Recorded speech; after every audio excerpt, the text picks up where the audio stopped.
I'm not as productive as I could be. I know I seek peak performance. I seek to do the very best of what I need to be doing now, focusing on important activities, and it still doesn't happen. I even use my phone as a video journal in order to kind of explore these ideas, because in the process of creating a podcast, I'll listen to this a couple times and take notes and develop new ideas and concepts to focus my activity and energy. I'm Justin Hitt with Inside Strategic Relations. If you want to be more productive, if you want to get better results, then pay close attention to what I'm going to share. You don't have to have peak performance all the time. You don't have to be on the top of your game every day. And sometimes you just simply need a break to reflect, to have retrospection, to think about what you want to do in the future, and to ask, is this worth my time and effort? See, I sit down and I come up with 3 things that I'm going to do each day. Those 3 things are aligned with a goal and objective, and those 3 things are the critical activities to finish. I don't try to finish 10 things. I don't try to finish 50 different things, but very often these 3 core things. Now, if my sleep isn't right, if my attitude isn't right, if I'm worried about something out there, if I'm distracted, then it's very hard to get 3 things done, and sometimes I'll end up getting 10 things done. Now, what does that mean? Well, my intention is to complete 3 important activities to create specific outcomes to move me to the next level. But if my mindset isn't straight and I'm distracted, maybe I'm watching YouTube, maybe I'm out doing something because it came up as an emergency and it needs to be done, but it pushes aside those 3 core things I was working on. Whatever it is, I might get more done because I've distracted myself. I've procrastinated by doing something different. Now, we wrote a program called Purposeful Procrastination. It's about you can not do some things and focus on other things and still get the results that you're looking for. You can delegate. You can do other stuff. But the point is, what 3 things do you need to accomplish each day? And now these are going to be critical activities. I can tell you what they are for me. It's bookkeeping. So the accounting process, the measuring. It's going to be some kind of client or customer service. I'm doing actual work for the client. And then it's going to be the writing and the newsletters. Those are the 3 things that need to be done each day. Now, are there specific 3 things I need to do sometimes? Yes. And are there generic 3 things? Always, those 3 things. And so that is well, it's not your core thing. You got to find your core thing. But that is my core thing that keeps the newsletters published. It keeps the client flow. It keeps the doors open. Because again, when you're thinking about what should you do and what not to do, if you're already making the goals that you had for financial reasons, you can just not work as hard. Maybe you're not making the financial goals, and that's why you're watching YouTube videos and hanging out with me this Saturday morning. But again, how do we get the mindset straight? How do we get the focus straight? Because I admit it. I'm being vulnerable here. I admit it. There are times where I'm going to get distracted and I might accomplish more things, but those aren't specific activities that move forward goals and objectives. This intentional downsizing and this intentional thrift and downsizing has been extremely difficult. I got a whole bunch of stuff that I like, and I haven't used it for years, but I don't want it.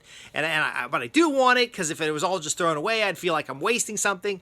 You got to work on these things. What is it for you? What's circling around in your head? What questions about your life or decisions is stopping you from moving forward to those goals and objectives that you have? Do you not have goals and objectives?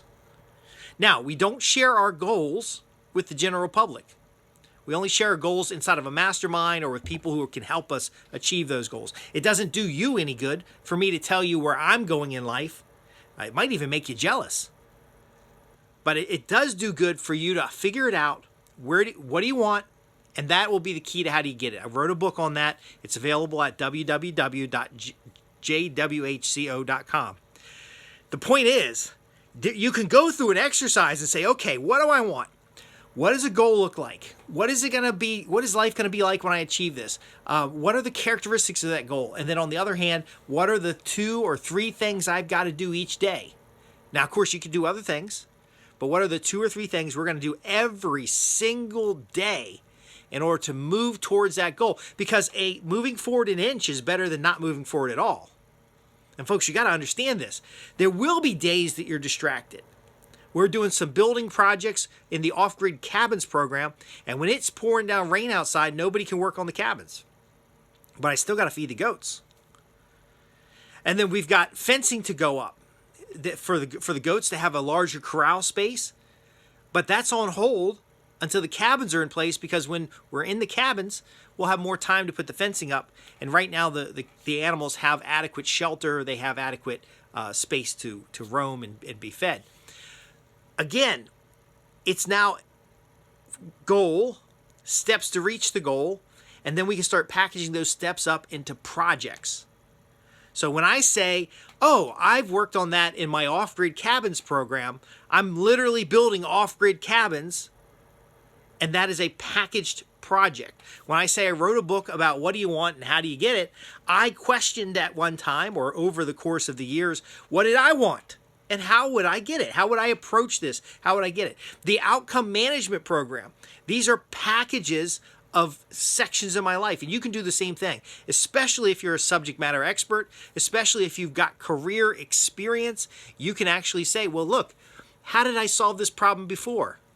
What if I took some notes about how I solved this problem before, and I use that as the starting point for solving the same problem again? And maybe I can learn from my mistakes. Again, that's that introspection that helps you focus your energy so that when these distractions come along, which they will, these distractions will come along.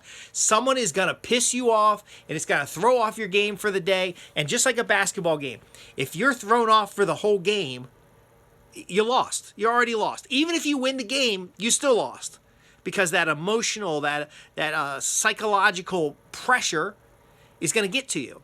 But if you can reset because you know what the game is, and you can say, okay, that's a little frustrating, but you know what?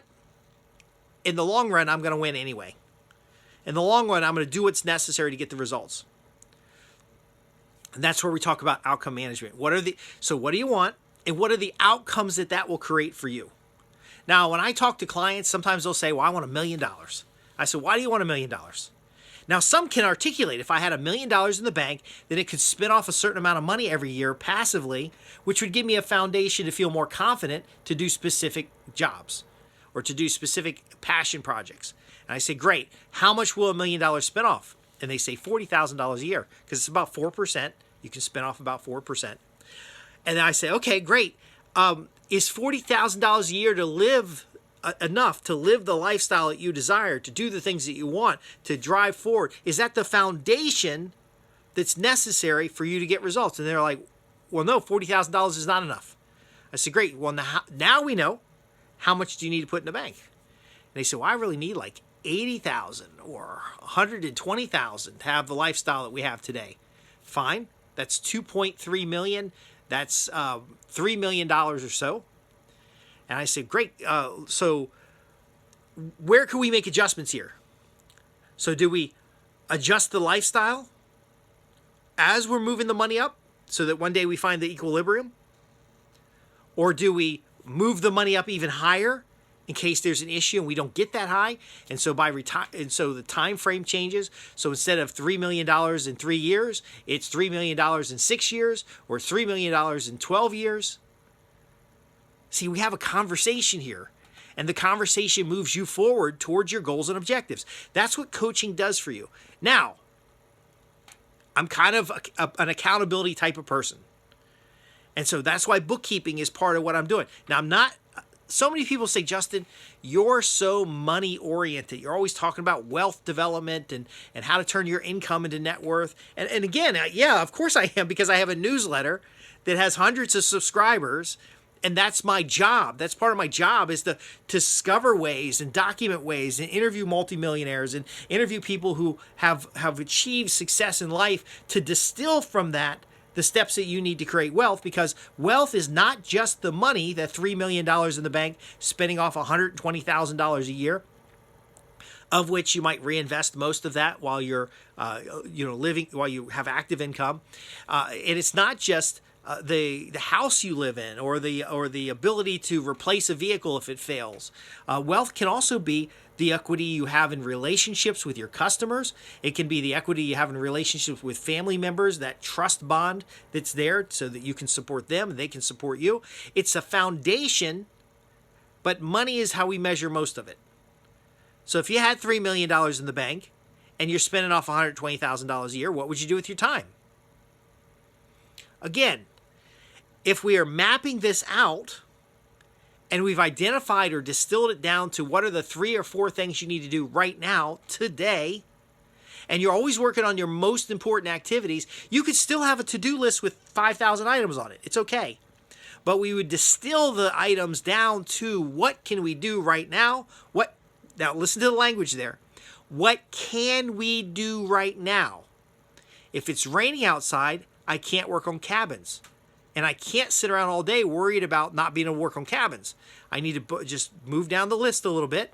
And if it's raining outside and I can't work on cabins, even though the cabins are the number one thing for that day, I can then work on bookkeeping. I could work on writing. I could record a podcast. In fact, I'm recording this podcast while my system updates and reboots. And because I've prepared different topics, and this one is about productivity and giving yourself permission not to have peak productivity every day, but to understand that we are working towards goals and objectives. I just took the 11 minutes it took for my system to reboot and turned it into something useful. Now I start seeing how I can stack function, because also upstairs, there's probably 10 more minutes left of the food that I'm preparing. I'm basically baking something in the oven. And so I'm rebooting the computer. I'm baking my lunch in the oven. I'm doing a podcast. All of that is catalyst of the computer having an urgent, critical patch. And so what will happen when you have that end in mind, like Stephen Covey talked about, having the end in mind, and then backing that out into specific goals and objectives and outcomes that you'd like to achieve. Like one of my outcomes today is to have 3 meals. I don't know, sadly addicted to quality shelter and eating regular meals, of which financially it's easier to have. You know, if you've got the money, you can pay for the food and then you can cook the food. If you have the money, you can go out to eat. Here again, let's turn back around. Okay? I don't want to get too distracted. I want to give you permission to not have peak performance sometimes. We don't want to make it a habit, but we do want to be able to say, look, if there's an obstacle here, instead of wishing the obstacle would get out of the way, instead of worrying about the obstacle being in the way, instead of demanding things be different, we simply do something else and get back on track as the obstacle is removed. Now, sometimes you have to remove the obstacle yourself. And I got some obstacles that I can't go into here. A lot of times we can talk about that kind of stuff in a mastermind, but we don't put it on a podcast. I see all these people putting stuff out on the internet. I can be vulnerable to tell you that I'm not productive every day. And sometimes I'm journaling on my blog and trying to give you trying to be more relatable so that you can understand you don't have to be productive every day. But I don't have to go into the minute details of that because it's going to take away from your time and your understanding of, oh, I have obstacles. Other people have obstacles. What am I doing to overcome them?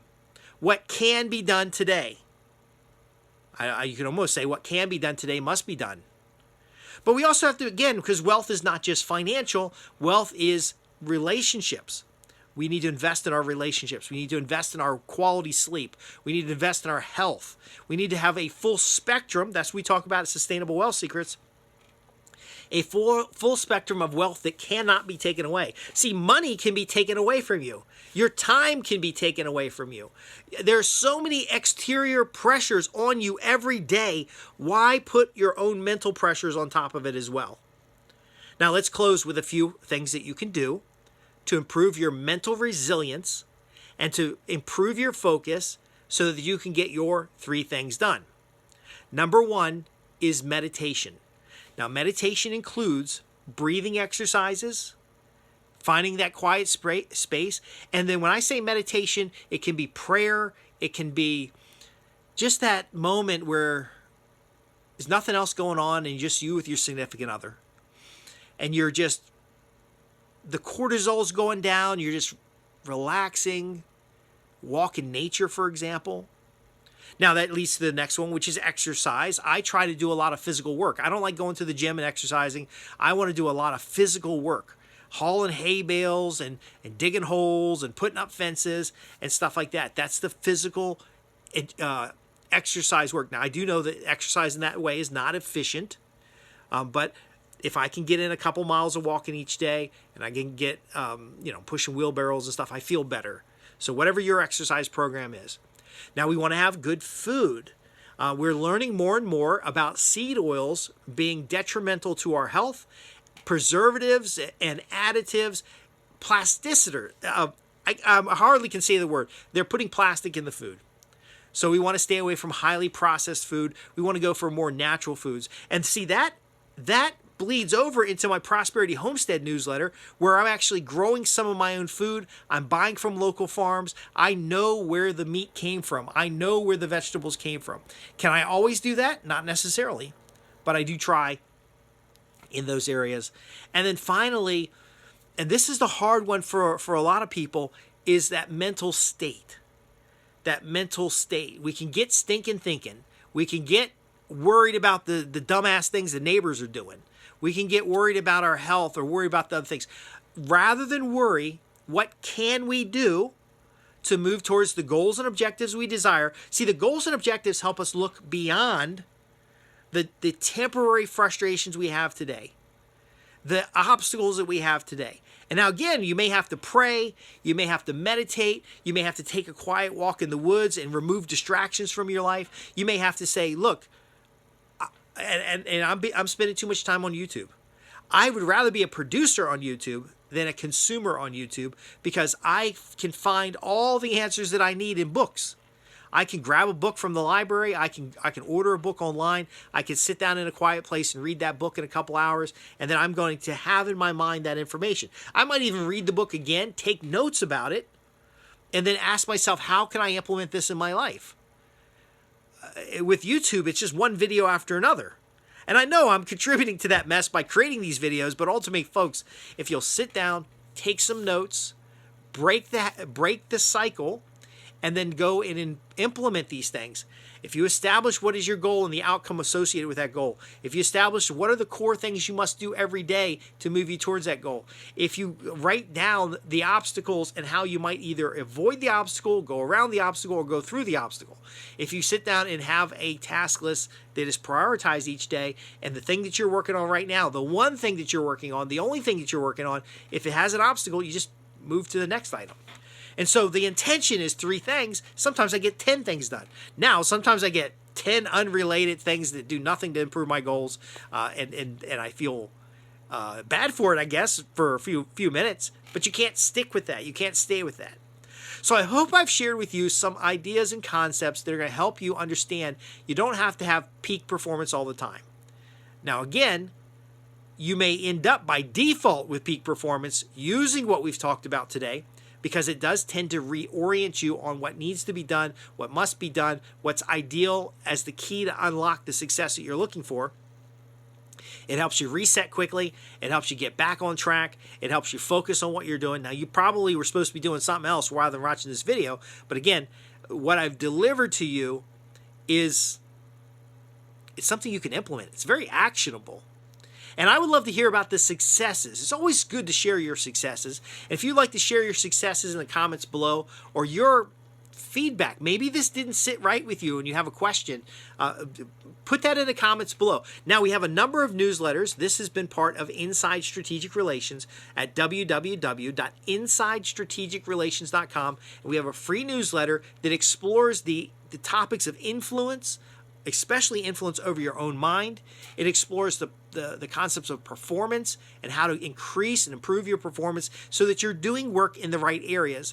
And some of the resources that I mentioned here will be found on that website at www.insidestrategicrelations.com. If you have an immediate need, you can schedule an appointment there. But most of all, schedule an appointment with yourself to go over your goals, to go over the outcomes you desire, to go over the math. Do you need $1 million? Or you're asking for that by default? Or do you really need 3 million? And you now can start developing a plan. Again, I'm Justin Hitt, Inside Strategic Relations. Thanks for being a part of my newsletter.